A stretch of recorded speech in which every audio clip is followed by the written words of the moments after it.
Welcome to RTV. నేను మీ గయాజ్ని. Nellore జిల్లాకేంటి ethanol ఫ్యాక్టరీలు వస్తే కమ్యూనిస్ట్ వాళ్ళు వ్యతిరేకిస్తున్నారు, వద్దంటున్నారు, మనకు మంచిదే కదా అనుకుంటారేమో. అది ఇథనాల్ ఫ్యాక్టరీ కాదు, రంజీ ఇథనాల్ ఫ్యాక్టరీ. ఇది చాలా ప్రమాదకరమైన పరిశ్రమ. అస్సాంలో కావచ్చు, పంజాబ్లో కావచ్చు, అక్కడ ఏర్పాటు చేస్తుంటే ఆ రాష్ట్ర ప్రజలు మొత్తం, ఆ ప్రాంత ప్రజలు మొత్తం పెద్ద ఎత్తున ఉద్యమాలు చేశారు. ఉద్యమాలు చేసి అక్కడ ఆ పరిశ్రమను పెట్టనీయకుండా చేశారు. చాలామంది శాస్త్రవేత్తలు సైతము ఇది చాలా ప్రమాదకరము, క్యాన్సరే కాదు, భూమిలో చాలా లోతు వరకు, చాలా మైళ్ళ దూరం వరకు వాటర్లో కూడా కలుషితమై అది ప్రాణాలకే అని, అదేవిధంగా గాలిలో సైతం అది చాలా ప్రమాదకరమని కూడా హెచ్చరిస్తున్నప్పటికీ మన ప్రభుత్వాలు ఈ కర్మాగారాన్ని రాచర్లపాడు వద్ద కిసాన్ సెజ్లో ఒకటి రెండు కాదు 2-3 పరిశ్రమల ఏర్పాటుకు సిద్ధం చేస్తున్నారు. అయితే ఈ ఇథనాల్ పరిశ్రమ వద్దంటూ కూడా ప్రజా సంఘాలు, వామపక్ష పార్టీలు మొత్తము వద్దని ముందుకు వస్తున్నారు. అదేవిధంగా ఈరోజు వాళ్ళు ప్రత్యేక రౌండ్ టేబుల్ సమావేశం కూడా ఏర్పాటు చేయడం జరిగింది. దీని మీద మాట్లాడేందుకు కొంతమంది నేతలు కూడా ఉన్నారు, వాళ్ళతో మాట్లాడదాం. సార్ చెప్పండి, అసలు జనాలకి ఏంటంటే ఇది ఇథనాల్ ఫ్యాక్టరీ అనుకుంటున్నారు. ఇథనాలు ఇది చేస్తే కమ్యూనిస్ట్ వాళ్ళు ఎందుకు వీళ్ళు వద్దంటున్నారు అనేది ఉంది. దాన్ని క్లీన్గా క్లారిటీగా చెప్పండి. యాక్చువల్గా ఇథనాల్ కాదు, ఇథనాల్ ఫ్యాక్టరీ అది. ఇది ఏంటంటే పెట్రోల్లో కలిపి 20% కలిపితే అటు ప్రయోగాత్మకంగా కలిపి పెట్రోల్ ధర కూడా తగ్గిస్తామని చెప్పని ప్రభుత్వాలు చెప్తూ దాన్ని, ఇది మొలాసిస్లో నుంచి వచ్చేది. ఇది గతంలో చెరుకు, ఇప్పుడు రైస్ని కొల్లబెట్టి, అదేవిధంగా మిగతా గోధుమలు ఇవన్నీ కొల్లబెట్టి తద్వారా వచ్చే మొలాసిస్తో తయారు చేసేది. ఇది ఇథనాల్ కాదు, విత్తనాల్ ఫ్యాక్టరీ. విత్తనాలకి అసలు ఫ్యాక్టరీ కాదు, ఉండదు. ప్రొడ్యూస్ చేస్తారు. విత్తనాలు అనేది పొలాల్లో ప్రొడ్యూస్ చేసేది. ఇది అట్ట కాదు, భూగర్భ జలాల్ని నాశనం చేసేది. రైతులు భవిష్యత్తులో అక్కడ పంటలు పండించకుండా వచ్చే విధంగా చేసేది జరగద్ది, అన్యాయం జరగద్ది. దానికి మించి ఆ ప్రాంతం, ఆ రేడియస్లో ఉండే అన్ని గ్రామాల్లో ప్రజలకి అనారోగ్యం అంటే క్యాన్సరు, శ్వాసకోశ వ్యాధులు, చర్మ వ్యాధులు, అనేక వ్యాధులు ఈ యొక్క ఫ్యాక్టరీల ద్వారా వచ్చే ఈ కలుషితం, వాయు కలుషితానికి ద్వారా వచ్చే ఇబ్బందులు అవి. ఇవన్నీ కూడా అక్కడ ప్రాంత ప్రజలకు తెలియదు. విచిత్రం ఏంటంటే పక్కన ఉన్న తెలంగాణలో ప్రజలు తిరగబడ్డారు, తరివేశారు. ఆ 3 ఫ్యాక్టరీ వాళ్ళని తరివేస్తే వాళ్ళు ఇక్కడికి పారిపోయేడికి వస్తే దురదృష్టం మన రాష్ట్ర కూటమి ప్రభుత్వం వాళ్ళకి స్వాగతం పలికి, ఇక్కడ మా నెల్లూరులో అందరూ అమాయక ప్రజలు ఉన్నారు, వాళ్ళందరినీ ఈజీగా మోసం చేయొచ్చు అనే ఉద్దేశంతో ఈ యొక్క సెజ్ ఆ రోజు ఇఫ్కో పెళ్ళకూరు రామచంద్రారెడ్డి గారు రావణపాలెంలో ఉండి ఇఫ్కో చైర్మన్గా ఉన్నప్పుడు సాధించుకొని దాదాపు 3,000 ఎకరాలు రైతుల దగ్గర నుంచి తీసుకొని ఆ సెజ్ ఏర్పాటు చేస్తే, ఆ సెజ్లో ఫ్యాక్టరీ ఎరువుల కర్మాగారం కట్టకుండా అది పంజాబ్ వాళ్ళు అక్కడ లాక్కొని వెళ్ళిపోతే ఈ నెల్లూరుకి మొండి చేయి చూపించారు. అటు రైతులను నష్టం చేశారు, రైతులు వ్యవసాయం చేసుకునే భూములు లాక్కొని వాళ్ళు నష్టపరిచారు.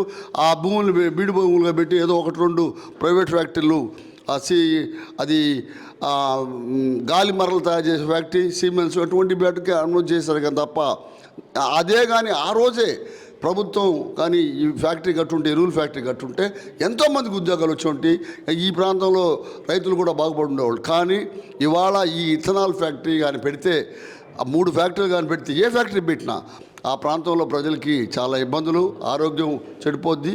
కాబట్టి వామపక్షాలు ఐక్యంగా పోరాటం చేసి దీన్ని తిప్పుకొట్టడానికి ఐక్యంగా ఈరోజు స్టార్ట్ అయ్యాం. దీంతో పాటు పర్యావరణ పరిరక్షణ వేదిక అని చెప్పి కొంత శాస్త్రవేత్తలు దీని మీద వివరాలు ప్రజలకు చెప్పడానికి కూడా వచ్చినారు.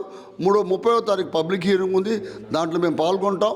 ప్రజలకి, ప్రభుత్వానికి వద్దని చెప్తాం, ప్రజలకి వాళ్ళకి రాబోయే నష్టాన్ని కూడా వివరిస్తాం. అమాయక ప్రజలు నమ్మేస్తున్నారు, ఇక్కడ ఏదో ఇథనాల్ ఫ్యాక్టరీ వస్తుంది, ఇథనాల్ కాకుండా.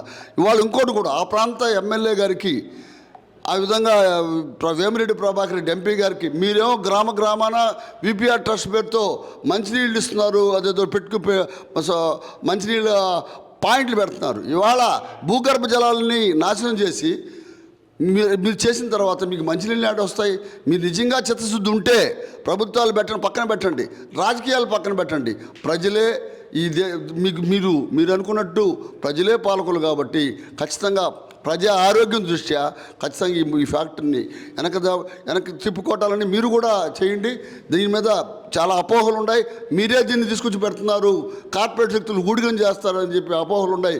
ఆ అపోహలు పోవాలంటే, మీ నియోజకవర్గ ప్రజలకి అపోహలు పోవాలంటే మీరే దీన్ని వ్యతిరేకించాలని చెప్పి మేము వామపక్ష పార్టీలకు డిమాండ్ చేస్తాం. రమేష్ గారు మీరు చెప్పండి. రమేష్ గారు, ఒకటి అంటే గతంలో కూడా మనకు నెల్లూరు జిల్లాకు కృష్ణపట్నం పోర్ట్ వస్తుందని వందలాది ఎకరాలు ఇచ్చారు. ఈరోజు దాంట్లో వేలాది ఎకరాలు ఇచ్చారు. దాంట్లో టెర్మినల్ కంటైనర్ కూడా తీసేసి ఈరోజు అది దేనికి పనికి రాకుండా చేసేశారు. అంటే అన్నీ చెత్తం చేయడానికే నెల్లూరు జిల్లా ఉందా? అయితే వచ్చే పరిశ్రమల వల్ల చాలా ప్రమాదకరమని కూడా శాస్త్రవేత్తలు సైతం చెప్తున్నారు. వేరే రాష్ట్రాల ప్రజలు కూడా దాన్ని వ్యతిరేకిస్తాను. నెల్లూరు జిల్లాలో మీ వామపక్ష పార్టీల నుంచి ఎలా ఈ ఉద్యమాన్ని ముందుకు తీసుకుపోతున్నారు?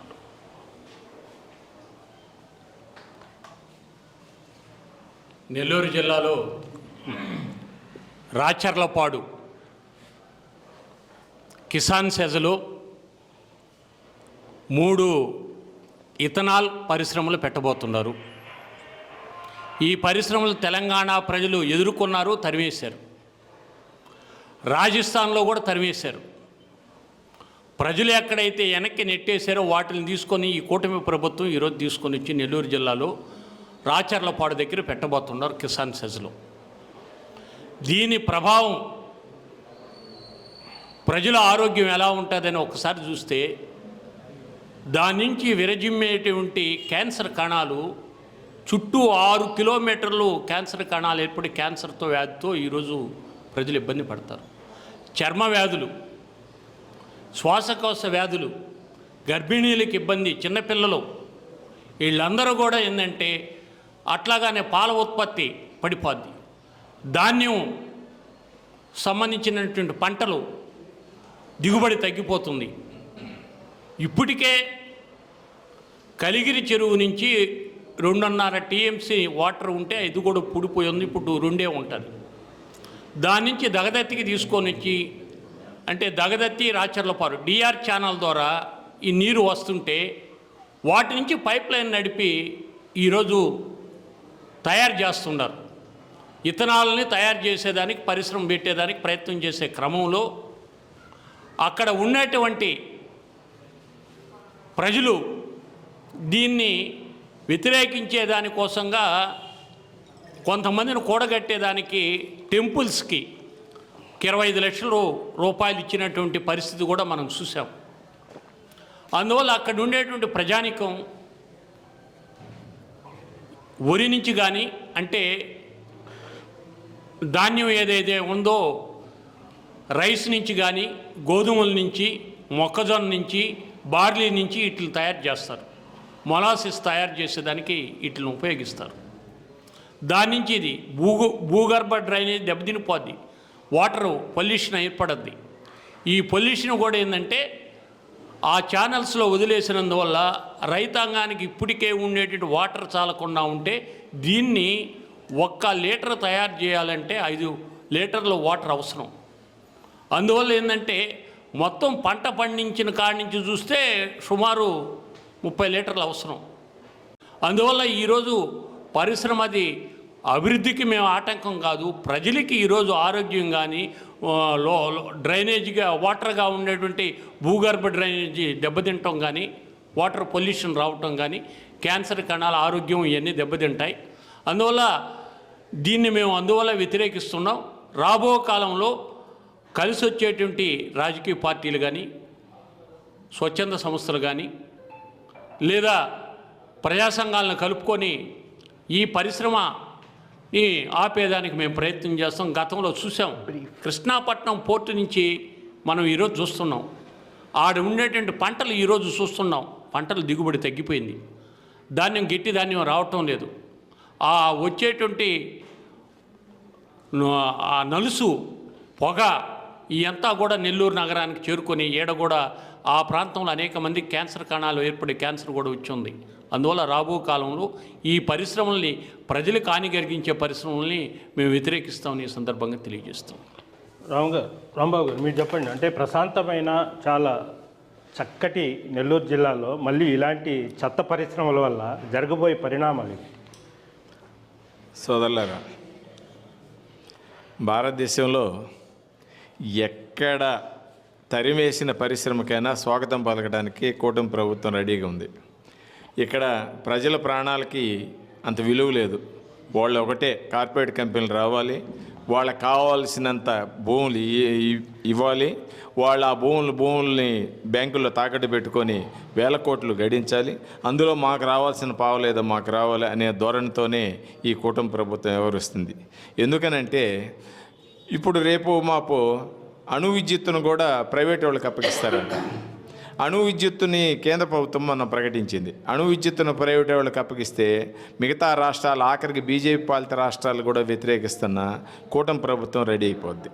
దానికి ఎందుకంటే ప్రజల ఆశలు, ప్రజల ఆరోగ్యాలు, ప్రజల అభివృద్ధి ఇవి ఏమీ పట్టవు. మీకు ఎంత భూమి కావాలో తీసుకోండి, మాకు ఇవ్వాల్సింది ఇవ్వండి అన్నట్టుగానే వ్యవహరిస్తూ ఉండదు ఈ ప్రభుత్వం. ఇది చాలా దుర్మార్గం. దీనివల్ల ఏమవుద్దంటే జిల్లా ఒక రకంగా చెత్త కుప్పలాగా తయారవుద్ది. చెత్త కుప్ప అయినా పర్వాలేదు, కానీ కాలుష్యంతో కూడిన ప్రజల ప్రాణాలతో చెలగాటమాడే పరిశ్రమలు రావడం వల్ల మొత్తం జిల్లా నష్టపోద్ది. ఇప్పుడు అన్నారు ఇందాక, విపరీతమైన ఈ ధాన్యాన్ని ఉపయోగిస్తారు, బియ్యాన్ని, గోధుమల్ని, మొక్కజొన్న ఉపయోగిస్తారు. దీనివల్ల ఏమవుద్ది, ఆటోమేటిక్గా ఆహార భద్రత కొరవడుద్ది. ఆహారానికి ఇప్పటివరకు ఆంధ్రప్రదేశ్ అన్నపూర్ణ, ఎక్కడికైనా ఏ రాష్ట్రానికైనా ధాన్యాన్ని తరలించేంత శక్తి ఉంది. రేపు మాకు ఇప్పటికే రియల్ ఎస్టేట్ వల్ల చాలా వరకు కుదించుకుపోయింది భూమి, వ్యవసాయ భూమి. ఇప్పుడు ఈ ఇండస్ట్రీస్ వల్ల చుట్టుపక్కల గ్రామాల ప్రజలు కూడా వ్యవసాయం చేయలేక అల్లాడిపోతారు. ఈ క్రమంలో వ్యవసాయ కొరత కూడా ఏర్పడుతుంది, ఆహార కొరత కూడా ఏర్పడుతుంది. దీన్నంతా చాలా ప్రమాదకరమైన స్థాయిలోకి మనం రాష్ట్రం పోతా ఉంది. మేము ఈ రాష్ట్ర ప్రభుత్వానికి ఒకటే విన్నపం చేస్తున్నాం, మీరు ఇండస్ట్రీస్ దాండి, ఉపయోగపడే ఇండస్ట్రీస్ దాండి. పరిశ్రమలు ప్రజలకు అవసరమే, పరిశ్రమల్లో ఉపాధి దొరుకుద్ది, దానివల్ల జిల్లా అభివృద్ధి అవుద్ది. ఇది మాకు తెలుసు. అయితే ఎక్కడ తరిమేసిన ఫ్యాక్టరీలకు కూడా స్వాగత ద్వారం పలికినట్టు పూలమాలేసి ఆహ్వానించొద్దని, ప్రజల ప్రాణాలతో చెల్లగాటు మాడొద్దని, ప్రజల అభివృద్ధి కోసం మీరు మంచి పరిశ్రమలు తేవాలని కోరుకుంటున్నాను. నా పేరు రాంబాబు, న్యూ డెమోక్రసీ పార్టీ. మీరు చెప్పండి, అప్పట్లో కాంగ్రెస్ పార్టీ పివి నరసింహరావు హయాంలో పెళ్ళికూరు రామచంద్రారెడ్డి పెళ్ళికూరు అక్కడ ఇఫ్కో చైర్మన్ కూడా చేసి అప్పట్లో తెచ్చారు. ఇప్పుడు అదే ప్లేస్లో చెత్త చెదారం పరిశ్రమలు పెడుతున్నారు. కాంగ్రెస్ పార్టీ నుంచి మీరు ఏమంటారు? పరిశ్రమలు తీసుకుని వచ్చే పర్పస్ ఎందుకు రాష్ట్ర ప్రభుత్వాలు ప్రకటిస్తున్నాయంటే, ఉపాధిని మేము కల్పిస్తాం, అనేక మంది విద్యార్థులు ఉన్నారు, వారందరికీ కూడా ఉపాధి కల్పిస్తామని పరిశ్రమల పేరున తీసుకొని వస్తున్నారు. అయితే ఎలాంటి పరిశ్రమలు తీసుకొని వస్తున్నారు, ఎంతమందికి ఎంప్లాయ్మెంట్ కల్పించారనేది ఇక్కడ ప్రధానమైనటువంటి విషయము. ఈరోజు మీరు కృష్ణాపట్నం పోర్ట్లో తీసుకున్నానండి కొన్ని వేల ఎకరాలు, అలాగే ఈ కరేడు భూములను తీసుకున్నారు మళ్ళీ వేల ఎకరాలు.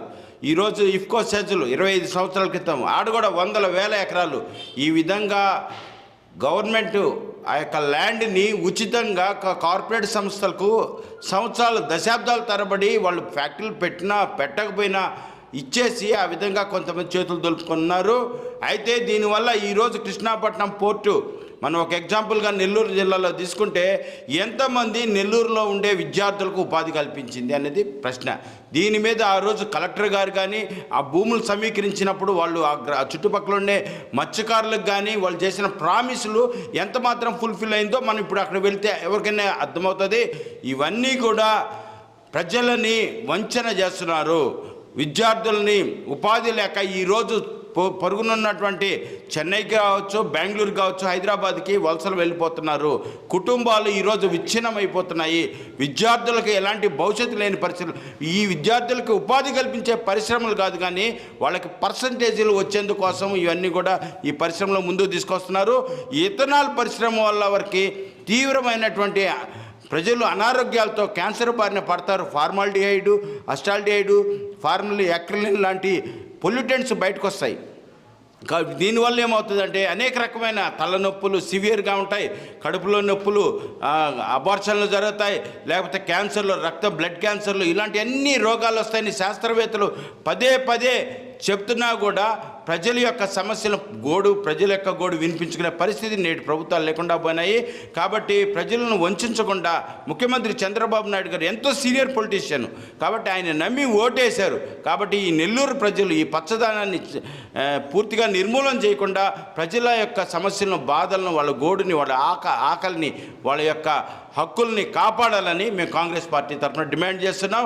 ఎప్పుడు కూడా ఇలాంటి సమస్యలు వచ్చినప్పుడు కాంగ్రెస్ పార్టీ వామపక్షాలతో కలిసి ఈ యొక్క సమస్యల మీద పోరాడడానికి ముందుకు వస్తుందని తెలియజేస్తున్నాం. Okay, thank you. ఇది పరిస్థితి. రాచర్లపాడు వద్ద కిసాన్ సెజ్లో రంజీ ఇంధనాల్ ఈ పరిశ్రమను వద్దంటూ కూడా మేము ప్రజా సంఘాలు మొత్తము ఆందోళన వ్యక్తపరుస్తున్నారు. అది శాస్త్రవేత్తలు సైతం ఈ పరిశ్రమలు వద్దని కూడా వాళ్ళు చెప్పడం జరుగుతుంది. అయితే ఎలాంటి పరిస్థితుల్లో మేము పెట్టనివ్వమంటూ ప్రజా సంఘాలు, వామపక్ష పార్టీ నేతలు అయితే చెప్తున్నారు. వీడియో తెలిపి గయాజ్ RTV నెల్లూరు నుంచి. చరిత్ర సృష్టించినోడు ఇప్పుడు ఆ చరిత్రని తిరగరాయబోతున్నాడు. అబద్ధాల గోడల్ని బద్దలు కొట్టి నిజాలను రాగా మీ ముందుంచబోతున్నాడు. నిజమైన వార్తల కోసం వెంటనే డౌన్లోడ్ చేసుకోండి రా యాప్ని.